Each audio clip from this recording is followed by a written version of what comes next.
એક સમાજશાસ્ત્રી તરીકે આપણે હર્બર્ટ સ્પેન્સર વિશે માહિતી મેળવીએ. હર્બર્ટ સ્પેન્સરનો જન્મ ઈસવીસન 1820માં ઇંગ્લેન્ડમાં થયો.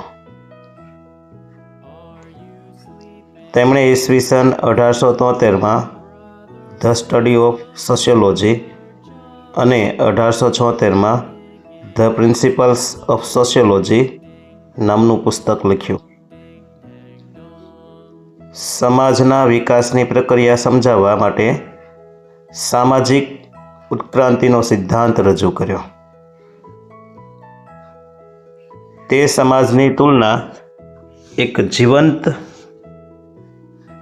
પ્રાણી તરીકે કરી હતી.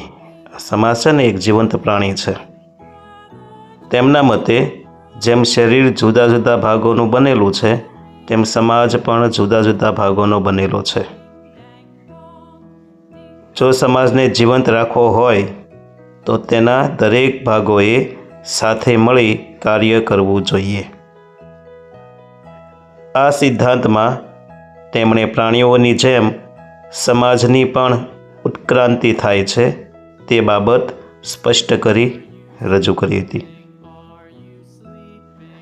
ગુજરાતના ક્રાંતિવીર શ્યામજી કૃષ્ણ વર્માએ સ્પેન્સરના નિધન બાદ હર્બર્ટ સ્પેન્સર ઇન્ડિયન ફેલોશિપ જાહેર કરી હતી.